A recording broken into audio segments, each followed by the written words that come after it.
Folks, welcome back to Nostalgianomics. My name's Alex. Has anyone ever heard the Wayne Gretzky quote, "You miss 100% of the shots you don't take"?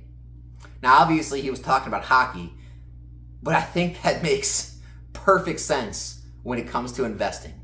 You miss 100% of the shots you don't take. I know if you ask enough people, ask around, what memory sticks with you the most? I know they did this study with a bunch of elderly retired folks, and they asked them a question, what's your biggest regret in life? And the majority of the answers were not taking that chance, not taking that risk, starting a business or maybe on an investment or going on that vacation or whatever it may be, not doing something. It wasn't their biggest wins. It wasn't their biggest losses. It was the things they didn't do, the regret. And if you ask enough people, ask them about investing. Hey, when it comes to investing, right? What sticks with you the most? Do you really remember your big wins? Are your biggest losses just too painful? Are those in the back of your mind all the time? Or do you think most about the shots you didn't take and all the potential you missed out on? I'm going to tell you more times than not, that person's going to answer the things they missed out on. I myself am one of those people. I mean, you can ask me about all my wins and all my losses. And I can reminisce on them. We can talk about them. And the wins are great. The losses suck. But more than anything, I miss the chances I don't take. That sticks with me more than anything else. The chances I didn't take have lost me more money than any loss I've ever suffered. And I think that's true for a lot of people. I think a lot of us get caught up in this analysis paralysis, where we just overanalyze things, until we're blue in the face, and then we still don't make the play. We'll do every possible bit of research we can. We'll go back and forth in our heads. We'll talk to other people about it. We'll shop around 1,000 different places. We'll have the money set aside, right? We're budgeted for it. But we're always afraid, maybe now's not the right time. Maybe there's a better entry next week. Maybe there'll be a sale next month. What if it goes down? What we should be thinking about is, what's the real risk of getting in this? And also, what's the risk of not? How much can I miss out on by just sitting on my hands again? How many times have I missed out on something in the past by sitting on my hands? How many times have I actually lost a big portion of money doing the same exact thing I'm thinking about doing?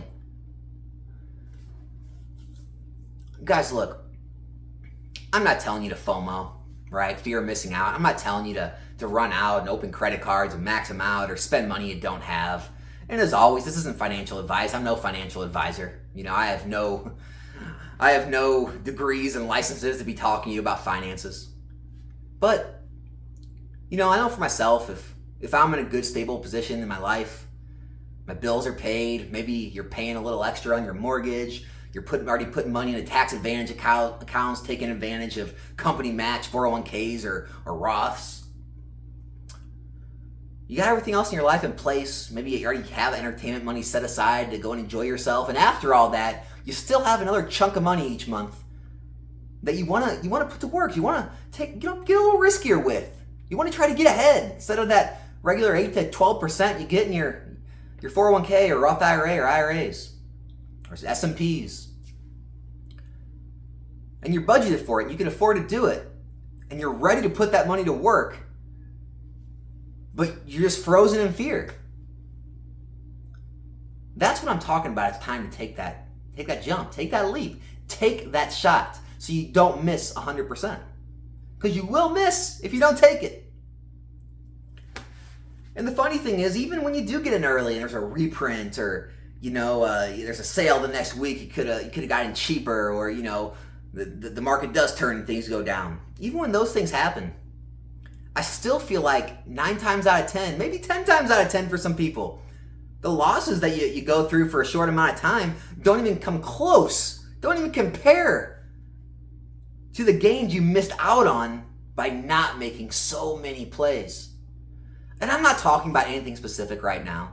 I'm not saying now's the time to throw everything in something and, everything's about to skyrocket. Not at all. Not at all.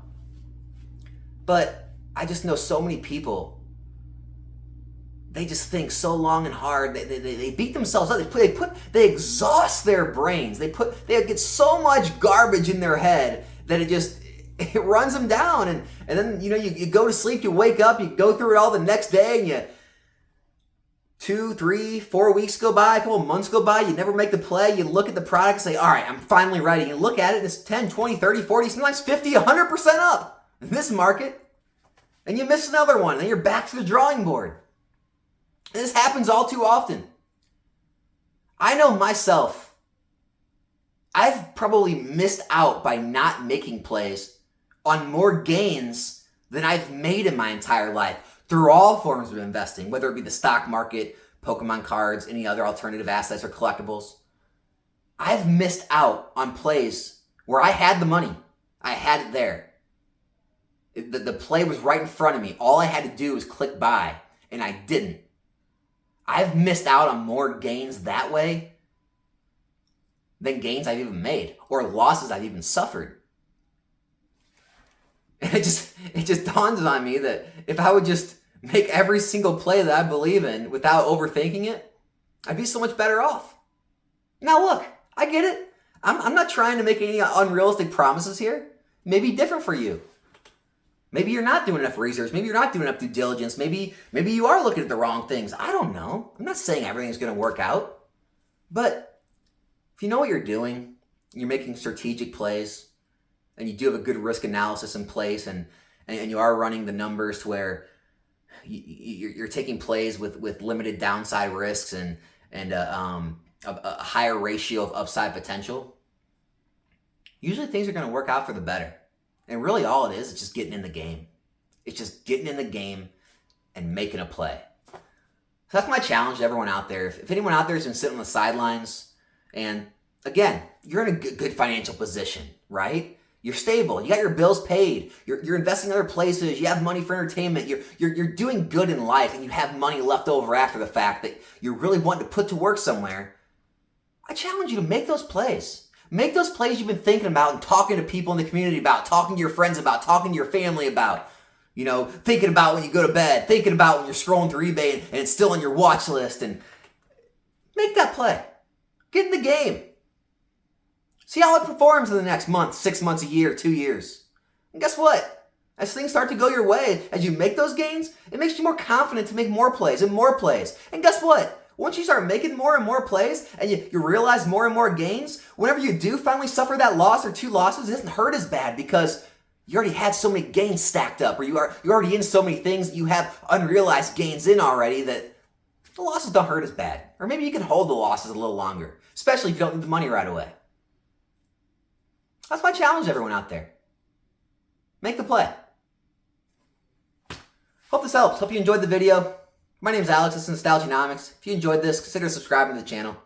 Other than that, be back here in a new video soon. I'm out.